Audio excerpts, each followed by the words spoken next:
very good afternoon to you from wherever you're watching as well. This is the Candid Talk on Herman Manyora's YouTube channel, and my name is Ivan Sokinyi.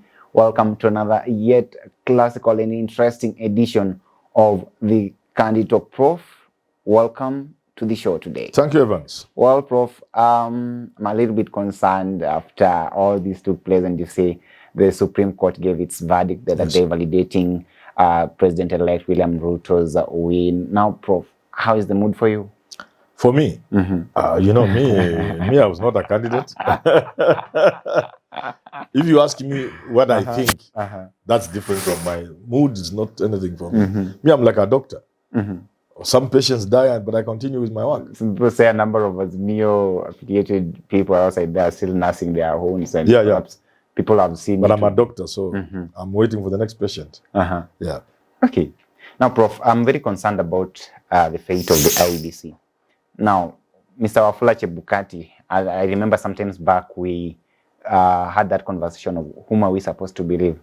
But Chebukati has been vindicated by the Supreme Court. Yes. Yes. So, and the Supreme Court said that at least for the first time, he conducted a free, fair, credible, verifiable, name it, all those kind of elections. Are you in terms of, do you agree with the Supreme Court's vindication of Wafula Chebukati? I don't. Why? I don't, because, you know, we have never had a problem in terms of the voting. The processes of voting and what have you that lead us to bombers or KICC in 2000. We have never had a problem.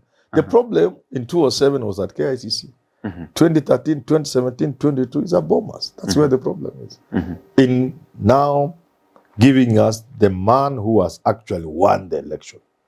That's where the problem is. There are always games. Now, we always discover this game at the end, that things were not as good as we thought they were. And the Supreme Court in 2017 said as much. I was hoping the Supreme Court in this particular case would also have said that much, but they chose to say otherwise. And they are the men and women who have done law. I've not done law. Yeah. But I'm speaking as a layman, as a common man. I always tell lawyers and other people, if your decision is far removed from common sense, there's a problem with that decision. If you make an opinion as a court, and the average man in the streets is not convinced, that's why the Americans have the jury system. You don't need to be a lawyer to see things. So I wouldn't want to believe the IEBC did a good job. Initially, I thought they had done a very good job. It looked very nice. I said as much.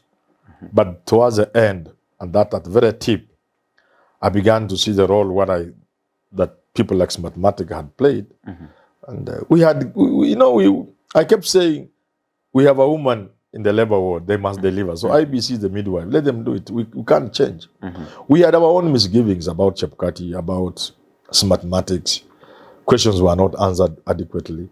But now with hindsight and what has happened at the Supreme Court, and you can then believe that you'll have a problem. Giving IEBC the accolades people were giving them. They were heroes and such. I say, God, this is...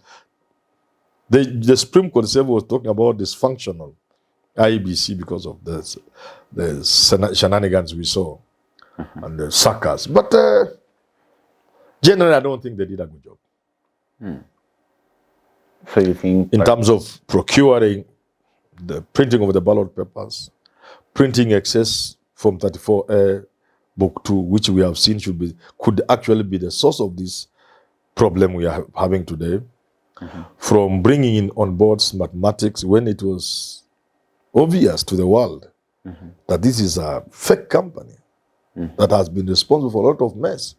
I was looking at a clip that says people working with mathematics on a project of an election, immediately after that election, they turn into billionaires. Yeah, so why did they source such a company? And and I had the Supreme Court saying, because we have our institutions. It is institutions that grow other institutions and they grow their own institutions. The Supreme Court should grow the Supreme Court. The Supreme Court should grow other institutions in the country. The Supreme Court is meant to enhance democracy and good governance and all those kind of things. So when the Supreme Court says IEBC did not have the capacity, what is the Supreme Court telling Kenya? The men and women on the Supreme Court are aware first-year students can develop a system for the IEBC. First-year students at the University of Nairobi, Jomo Kenyatta University. First-year students, not faculty, first-year students. They be given a project for IEBC, they will do it. First-year students. So when the Supreme Court says IEBC did not have the capacity, then the Supreme Court is not helping this country to grow. Prof, definitely the Supreme Court has told us, and we've even seen the Supreme Court saying that some of these things are just sort of errors. You've been very vocal about the postponement of elections in Kakamega and Bungoma, and Kakamega and Mombasa and Kashaliba and so areas, and the reasons that were given by the IEBC that time, and you told us perhaps that there is nothing like an error that can occur. But some of these things. Which error can occur? Listening to Mother Koome talking the other day, it's like he said that those were some of the errors that actually happened. And I've told you I'm a publisher and a printer. The printers cannot print ballots before giving you the sample of the paper. And once you have it, it can't change. The modern printing, it can't change. So again, I'm wondering, maybe we are blaming the Supreme Court for nothing. Maybe they don't understand these things. And I've always told professionals in this country, including judges, let them be informed, let them read. I'm not saying they are not informed. I'm not saying they don't read, but I'm not seeing the evidence. What you need to do, if you want to understand, talk to a printer. There are printers in this country. Ask them, is it possible? They will tell you, no, it's not possible. It's simply not possible. It is simply not possible that a printer printing ballot papers can make this error that Chebukati is saying they made. It's simply not possible. You can postpone an election because of other issues, and the law allows you, but not that printing. And if you print, if there's an error, I also want to tell you, if there is an error discovered on the 8th, that election can still take place. On the 8th, that election can still take place. Because printing is just for Kakamega County and Kachaliba, it is work of 1 hour, maximum 2 hours. That's the kind of printing we do today. You know, web-based printing. It is computer to print. It's so simple. A touch of a button and you have 1 million ballot boxes, ballot papers printed in 1 minute, 1 hour. For example, one of the things that delays printing was drying. What you print must dry before you fold it or do something. Today, the printing, there's no drying. It is ready. And this machine that is everything, wrapping, cutting is machine-based, computerized. You just switch and that's why they were able to bring those tons and tons of ballot papers within the short time they did. So, assuming it was even true, and the error is theirs, at their cost, if it's not your problem, they should be able to charter a plane and bring them. You just charter a plane from Greece to here. Just charter a plane and it will bring the papers. They may delay to vote maybe by 2 or 3 hours, but by 10 people will be voting, and that can be extended. Or at the very worst, they can vote the following day. So there's nothing Chebukati is saying in terms of that postponement. However, I agree with the Supreme Court. Nobody was able to show the correlation between the postponement of the election and the voter suppression. That I agree with the Supreme Court. But the Supreme Court is a political court. They ought to see the game from up there and see this was a game. And that should help them arrive at the final conclusion that this was a game. Prof, are you trying to allude to the fact that perhaps the Supreme Court should have worked on the principle of the absence of evidence, not the evidence of absence? Right? Whichever way, because there are a political court. You may look at mathematics, many factors considered, and say the petitioners have not convinced satisfactorily. But this is not a criminal case where it must go beyond reasonable doubt. No, just reasonable. Not beyond reasonable doubt. Probable. Say, these mathematic people, even if the petitioners have not made their case very well, why did the IEBC go for them? And these are crooks. And we can say in public, they have been portrayed as such. We saw in the Philippines, in Venezuela, and other places. So it is on record.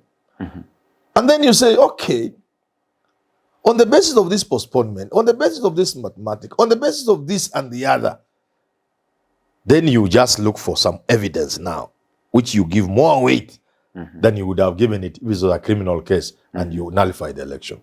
That is how I see it. Of course, that is the opinion, Prof. And a number of Kenyans are saying a number of things, giving their opinions based on the verdict of the Supreme Court. A number of them are even saying that it's like the judge's response. The judges were like, that was not even a ruling. Some of them say that they were acting like respondents, actually picking up the same script that was used by the lawyers of IEBC and the lawyers of Ruto and so on and so forth, because the same way that these people are arguing, it's like the judges took that directly and perhaps identified that there was no any error or other mistake that should be corrected within the IEBC. Well, people have talked about the language. I also wasn't happy with the language, hot air, sensational, and so that's not how a bench is supposed to really. But they are the lawyers, they are the judges, they know how to talk. So yes, it's also not true that the evidence was underwhelming. It's not true, because in my understanding, but I could be wrong because I'm not a lawyer, when the petitioners present evidence, it's my understanding that the respondents must be able to refute the evidence. Now, in the case of Julie Soweto, in terms of the footprints of Horse Camargo, or is it Jose or Horse Camargo? It's Mexican pronunciations, Spanish. And in terms of the falsification of the form from the portal, looking like there's 2 rubber stamps, yeah, including round and what, including the figures that looked overwritten, including the scheme kit transmitting different results, and in the admission of the lawyers, it was an error. And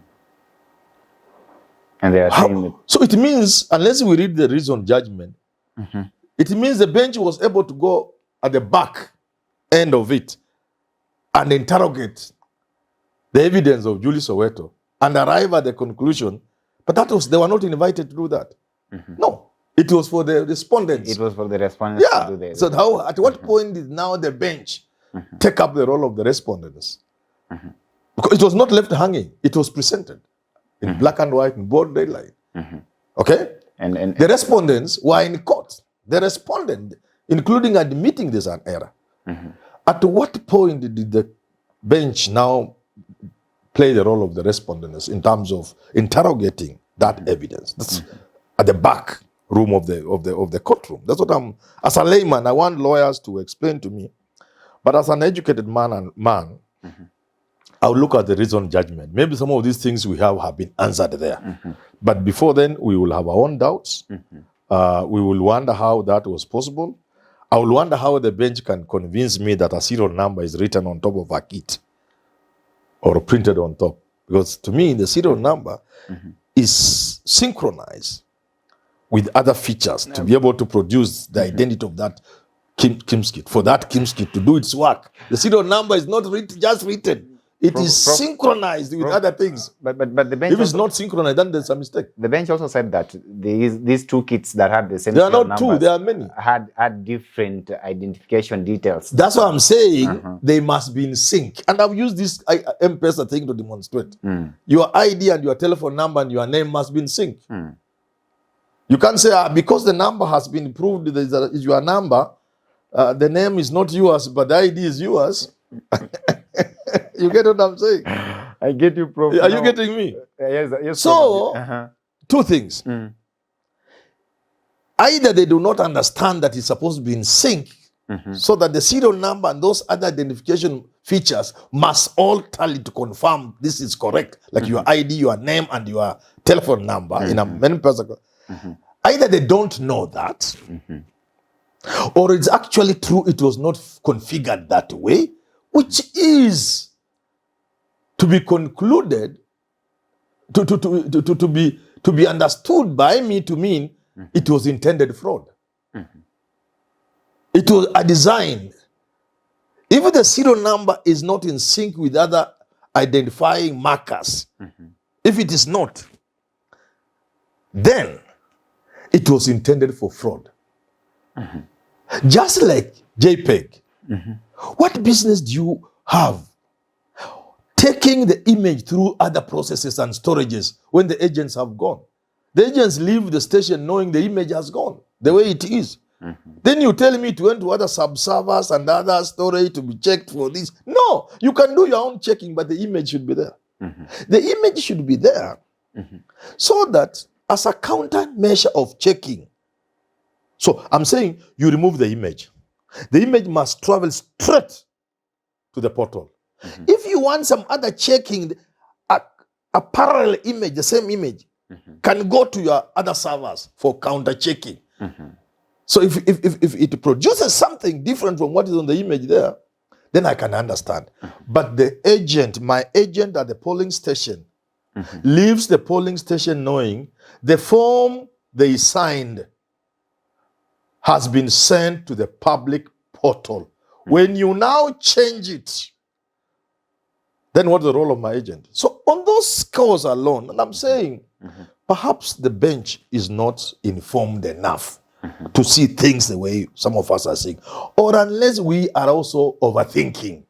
You know, we could be overthinking. Maybe an expert listening to me, they would laugh. I say, what is Manyora saying? He doesn't understand. Prof, our time is almost up. But let me ask this question. Do you think that we are where we are supposed to be in terms of electoral justice, depending on what the Supreme Court said? Because this time round, IEBC has been vindicated, and despite those errors that were there. In terms of electoral justice, nowhere near. Nowhere near. In terms of electoral processes, perfect. We are so far. Not many countries have reached where we have reached. So, but in terms of electoral justice, we are still far. And this is to be understood in many ways. First, in not holding IEBC to account when they do the sort of things we have seen, bringing in foreigners who are discredited elsewhere, processes being messed, including the scrutiny at Further House, showing that from 34A, Book 2 of 2 have disappeared in frightening numbers. Nobody knows what they were used for, and we don't call IEBC to account. In terms of that, electoral justice has not been given to the people of Kenya. In terms of also addressing the political concerns of the country, using the election and the Supreme Court, again, we are far. Yeah. Finally, Prof, give us some comment on the fate of the dissenting 4 commissioners, because we've seen a number of members of parliament affiliated to the Kenya Kwanza, led by former majority leader Aden Duale, and even some outspoken journalists like David Makali outside there, call for these commissioners, actually some sort of action to be taken against them. And Aden Duale particularly said that it will not be business as usual, and he has accused the 4 commissioners of gross misconduct and violation of the constitution, and says that actually these people should be, that some action should be taken against them. They should resign, or rather they should be forced to resign for subverting the will of the people, or trying to do so. I heard the Supreme Court, maybe I didn't hear well, but I heard the Supreme Court say, in their understanding, the IEBC is not Chebukati. That's what the Supreme Court says. That's how they have arrived at that conclusion. Of course, yeah, and that is the only... It's on record that the IEBC is not Chebukati. And IEBC ought to be the one tallying, verifying, and so that Chebukati's work, or whoever future chairman would be, is just to declare. That's what I'm answering to men. Now, when you bring in the commissioners, it is my view that the lawyers did not put the case of the 4 commissioners in the way they should have put. Why they did it late? There is evidence abounds. Akombe left. The other 3 commissioners left, Chebukati. He has done many things solo. This was not well put to the court. However, there is one argument.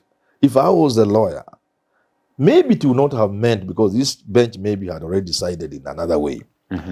But the idea of these commissioners coming in late is a very simple thing. They had been reading these results. But don't forget, there were errors that are also being noted in the error book. There were issues that are being raised. One would have hoped towards the end the issues will be addressed. So the commissioners were surprised when Chebukati seems to want to announce the results because before the issue that had been raised had been dealt with by the commissioners, including the 24, 27. So they had sufficient grounds not to be part of this. But it wasn't quite put well by the lawyers because there were issues that had been raised, which would be addressed towards the end. As we say, okay, now, gentlemen, despite all these issues, even new agents, you can see, some of these issues you are raising can only be addressed at the Supreme Court level. So let's leave this one. But in terms of this is the view of the commission. What looks to you to be an error, we want to err on the side of caution or to give benefit of doubt to the presiding officer who changed this number. That is our view. So our totals are William Ruto as 1. Okay, you address them like that. So that even the chief agent representing the other candidates, they can now go to the Supreme Court, say these issues were raised. The commission, by their own admission, said these issues were beyond them. We have brought them to you. So this is how then the 4 commissioners must be understood to have walked away. Now, Prof, all said and done, are these MPs who are calling for the resignation of these people, are they just... That is the cause of my new channel. That's why I've started this new channel. I started this channel, this one now, in 2017, to be able to try to bring the country together, to ask Uhuru Kenyatta and Raila Odinga to think about the country that was going down the drain. And I'm happy they didn't listen to me. I'm not me, but I'm happy at least they went in that direction. Now I've started a new channel to tell people this is not the time to go into blame. I will advise Aden Duale. There is so much on the table for them to address. They should not look back into small things like those. There will be time for us to look at IEBC and the entire electoral system. William Ruto is now the president. After every election, they are always by law follow what we call an audit. When that audit is conducted on IEBC, Duale is in power. They will take that audit as a reason even to remove the 4 commissioners or constitute a new commission. But for now, let's not go into blaming people. Let's not go into vilifying others. Let's not go into punishing other people. Let's just deal with the economy, which is doing badly. Okay. Now, well, I think this is a very good point to wrap up this conversation. But as we always say, do not fail to subscribe to our channel. And I would like to thank all those who've been behind this production, the likes of my director here, Bilal, Rakim, Kennedy, Mutai. And of course, stay tuned into other conversations that are coming in with Richard Mwenja, the big guy himself, coming up with Cesar Brigade. Prof, thank you for your time and thank you for finding time to attend to this show. Thank you too. Well, I've been your host, Evans Okinyi.